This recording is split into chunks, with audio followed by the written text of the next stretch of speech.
Bij Grauw kwamen van de middag zo'n 60 sloepen in actie voor haar eerlijkse race om Grauw heen. Een verslag van Frederik Wijma.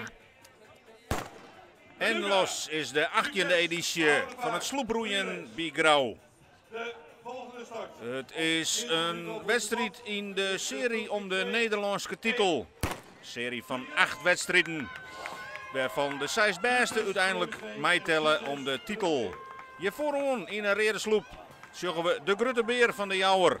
En daarachter haar een grote concurrent, de Treeuwestwa van Oude Boon. Dat ben ik de nummers 1 en 2 in het Nederlands kampioenschap ontnota. En dit binnen de vrouwje van de Lietse Beer van de Jouwer. En die doen hele goede zaken, want zij gaan op naar de winst bij Grauw. Het wie een tour op sommige plekjes van het traject om elkaar in te heljen. En dan kom je met de riemen in maar. Treeuwens 2, die maakt hier toch wat belezen ten opzichte van de Grutte Beer. Want die man, de man van de Jouwer, die had de gonger in en rezen naar voren.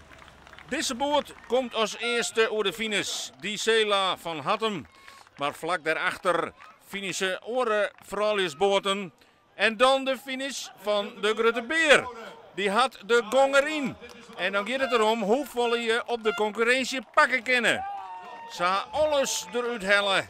En het zocht er goed uit. Ze zijn in elk geval sneller als Treeuwens 2 van Oude Boon. Ja, dan eerder als we toen de top 3 van Nederland hebben nog hier aan boord, dat is de Orkaan. En nou ja, krijg hoe de finish, na de finish, dan hebben ze klokt. En we weten dat ze ongeveer, nou ja, 2 minuten plus naar huis mochten finishen.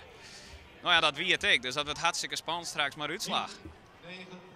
En hier is de Orkaan en de man die roeien verscorende goed. Maar na 21 kilometer hadden ze precies zo'n seconden langer werk gehad als de Grutte Beer. En die wint dus voor het eerst in Grauw.